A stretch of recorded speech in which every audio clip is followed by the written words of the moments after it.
먼저 2023년도 성탄절을 맞아서 이 땅에 평화를 가지고 오고 계시는 예수 그리스도의 은총이 이 자리에 예배를 드리러 오신 여러분들 모두 위에 함께 하시기를 주님의 이름으로 축원합니다.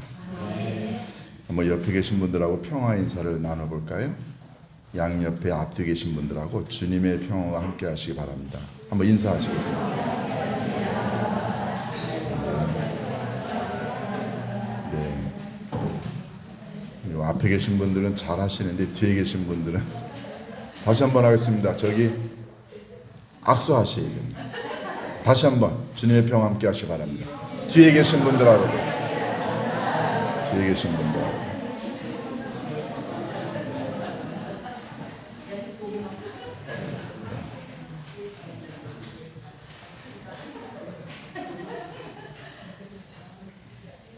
여러분들이 성탄절 되면 제일 많이 보시는 프랑카드의 그 글귀가 뭔가요? 네? 누가 얘기했어요? 뭐죠? 하늘에는 영광, 땅에는 평화. 하늘에는 평화, 땅에는 영광이 아닙니다. 우리 교회 이 프랑카드에 뭘 쓸까 고민을 하다가 하늘에는 영광, 땅에는 평화 이걸 쓸까 하다가 너무 많은 사람들이 쓰는 것 같고 그래서 약간 문구를 바꿔봤습니다. 자, 그런데 그 문구에 굉장한 의미가 담겨 있는데 오해를 너무 많이 하기 때문에 오늘 제가 그걸 말씀을 통해 좀 바로잡아 보고자 합니다. 하늘에는 영광, 땅에는 평화 맞죠? 그런데 예수님의 탄생을 알렸던 가브리엘 천사가 목동들에게 나타나가서 한 말은 약간 다릅니다. 누가복음 2장 13절에 보면은 호련히 수많은 천군이 그 천사와 함께 하나님을 찬송하여 이르되 그러면서 2장 15절에 이렇게 되어 있습니다. 지극히 높은 곳에서는 하나님께 영광이요 땅에서는 하나님이 기뻐하신 사람들 중에 평화로다. 이렇게 천사가 목동들한테 얘기합니다. 그런데 우리가 익히 알고 있는 기절 하늘에는 영광 거기까지는 맞아요. 그런데 우리가 알고 있는 땅에는 평화라고 되어 있나요? 누가복음 2장 15절에는 그렇게 되어 있지 않습니다. 누구에게 평화가 있다고요? 하나님이 기뻐하시는 사람들 중에 평화라고 그랬어요. 근데 우리는 흔히 어떻게 알고 있나요? 하늘에는 영광, 땅에는 평화. 그게 아니에요. 이 부분을 오해하고 성탄절이 되면은 이 세상에 이 땅에 모든 평화가 온다라고 하지만 실제로 평화는 모든 사람에게 오지 않습니다. 왜냐하면 성경이 그렇게 이야기하고 있기 때문에 그래요. 그런데 평화를 갈구하고 있는 세상에 있는 많은 사람들이 기독교인이 아니어도 세상에 평화가 왔으면 좋겠다 하는 의미에서 예수님 오시는 이 계절에 이 땅에 다 평화가 있었으면 좋겠다고 이야기하지만 실제로 성경은 예수님이 오신다고 해서 세상에 있는 모든 사람에게 평화가 온다고 이야기하지 않습니다. 제가 이렇게 얘기하게 되면은 우리 목사님 이단 아니야? 무슨 예수님이 오시면 땅에 있는 모든 사람에게 평화가 오는 거지. 성경은 그렇게 얘기하지 않습니다. 제가 오늘 이 의미가 뭔가를 여러분들에게 좀 말씀을 드렸으면 좋겠어요. 하나님께 하늘에는 영광이다. 이건 비교의 대상이 없으니까. 그리고 하나님의 나라 하늘에는 하나님밖에 계시지 않습니다. 다른 신들 존재하지 않습니다. 그건 다 인간이 만든 것들이고요. 그러면 영광은 하늘나라에 계신 하나님 홀로 받으시니까 비교의 대상이 없으니까 그거는 논외로 치겠습니다. 그건 정확한 거예요. 그런데 땅에는 평화가 누구에게나 오는 게 아니고요. 어떤 특정한 사람에게만 땅에 평화가 온다고 성경이 규정을 하고 있습니다. 그게 뭐냐면 하나님이 기뻐하시는 사람들 중에 라고 되어 있어요. 헬라어의 유도키아라는 단어를 썼습니다. 그게 뭐냐면은 기뻐하시는 사람, 기뻐하시는 이라는 뜻이에요. 유라고 하는 말이 들어가게 되면 좋은, 멋진 그런 뜻입니다. 제가 우리 유진이 처음 이름 지을 때 유진이라고 졌을 때 그 유자를 영어의 이유로 따고 우리나라 말로 유하면은 넉넉한이라는 뜻으로 그 지는 참진자, 그래서 진리가 넉넉하라, 많으라. 근데 이 유의 영어의 유는 또 좋은이라는 뜻이에요. 그래서 그런 걸 합성해서 유진이라고 하는 이름을 지었죠. 유도키아라고 하는 단어를 썼습니다. 유도키아라는 말은 우리말로 치면은 뭔가가 호의가 있는, 만족하는, 또는 인간에 대하여 기뻐하는, 이런 여러 가지 단어 의미가 포함이 되어 있어요. 그러니까 하나님이 예수님을 보내시면서 세상에 있는 사람들 중에 하나님이 호의를 갖고 있는 사람, 하나님이 기뻐하시는, 하나님이 만족해하는 이런 사람들 가운데에만 평화가 있다는 얘기예요. 어떻게 보면 상당히 배타적인 것 같죠? 그런데 여기에 진리가 담겨져 있습니다.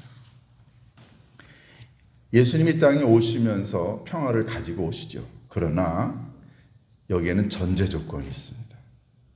그 전제 조건이 바로 하나님이 기뻐하시는 사람들에게만 예수님이 평화를 주신다는 거죠.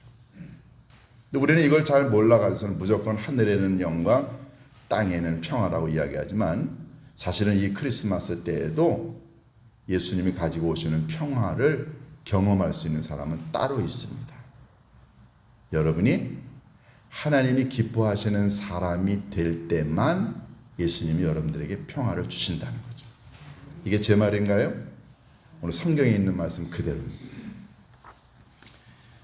하나님이 이 세상에 오실 때 세상에는 모든 사람, 악인이고 젊은이고 나이 먹거나 아니면 선하거나 의롭거나 불의하거나 관계없이 모든 사람에게 무작위로 하나님이 하나님 나라의 평화를 이 땅에 주시는 게 아니라는 거예요.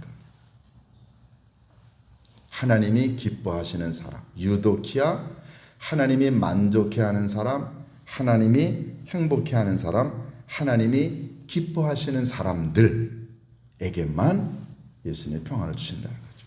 자, 그러면 도대체 유도키아, 하나님이 기뻐하시는 사람은 누굴까요? 자, 한번 솔직하게 얘기해 볼까요? 자, 우리가 여기서 예배를 드리고 있는데, 예수님 오신 날 모여서 예배를 드리는데, 예수님의 오심이 하나님께는 영광이 이미 됐고요. 그리고 하나님이 기뻐하시는 사람들 중에 평화라고 했는데, 그러면 여러분들 모두에게 예수님이 가지고 오시는 평화가 다 임하나요?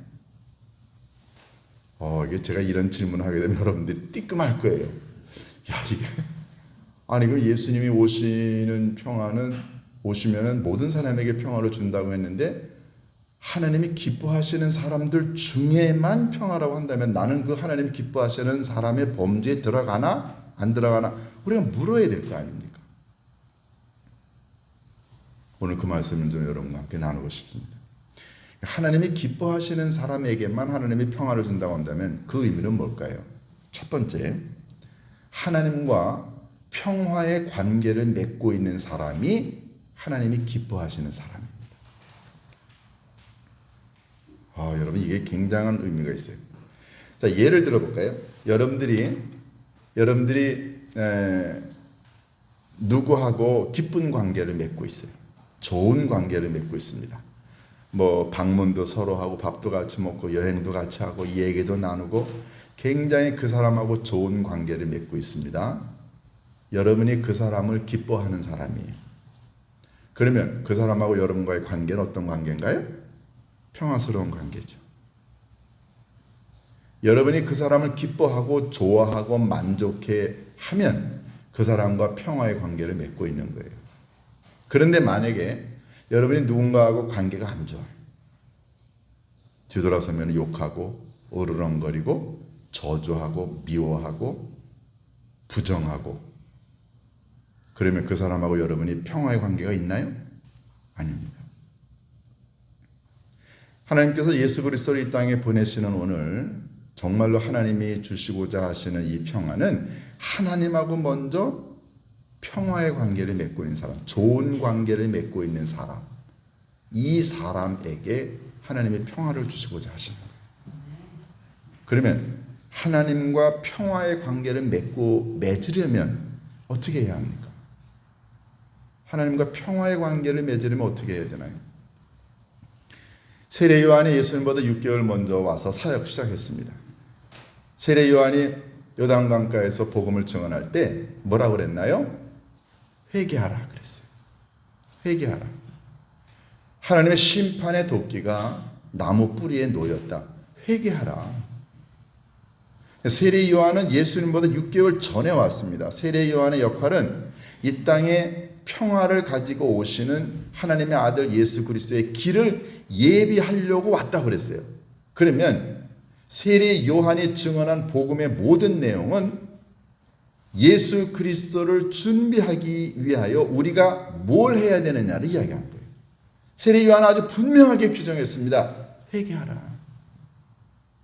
다시 말해서 메시아가 가지고 오시는 평화를 받으려면 우리가 하나님 앞에서 회개해야 된다는 거죠. 회개는 뭔가요? 내가 어떤 존재였는가? 내가 어떤 죄를 범했는가?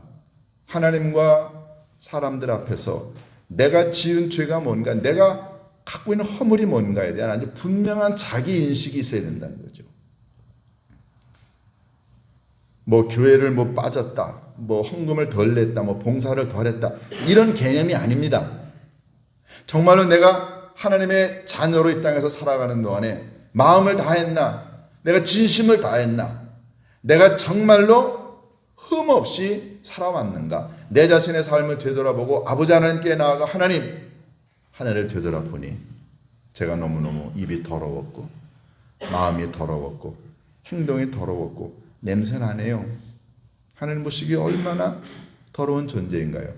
우리들 자신의 삶을 아버지 하나님께 다 내놓고 회개하고 용서를 구하는, 하나님 앞에 회개함으로 말미암아 내 자신의 삶과 영혼이 용서를 받고 난 다음에야 비로소 예수님이 오시는 평화를 받을 수 있다는 거죠. 그래서 세례 요한이 내가 온 것은 내 뒤에 오시는 메시아의 길을 예비하려고 왔다. 그러려니 너희들은 회개해야 된다라고 이야기합니다. 그러니까 예수님이 이 땅에 오시고 계시는 이 계절에 아버지 하나님의 평화를 주시고 싶어하는 사람은 누구냐면 먼저 하나님하고 좋은 관계, 하나님과의 화평의 관계를 맺고 있는 사람에게만 준다는 거죠. 그 화평의 길은 아버지 하나님께 나아가 우리 허물과 죄를 자복하고 용서를 받는 것이, 그런 행위를 하는 사람이 하나님이 기뻐하시는 사람이라는 거죠. 이게 전제가 되어 있지 않으면, 즉 하나님과 나와의 관계가 불협화음이 되어 있어요. 싸워, 원수지간이에요. 하나님이 우리에게 다가올 수가 없어요. 왜냐하면 하나님과 우리 사이에 검은 죄악의 담이 가로막혀 있어. 그래서 하나님이 오실 수도 없고 우리가 하나님께로 갈 수가 없는데 어떻게 하나님이 우리들에게 평화를 주시겠어요? 하나님이 기뻐하시는 사람들 중에 평화다라고 하는 이 말의 첫 번째 의미는 하나님하고 아름다운 좋은 관계를 맺고 있는 사람, 이 사람에게 예수님이 가지고 오시는 평화가 전달이 될 수 있다는 겁니다. 자, 그러면 여러분과 제게 한번 스스로 물어볼까요? 나는 하나님하고 좋은 관계를 맺고 있는가?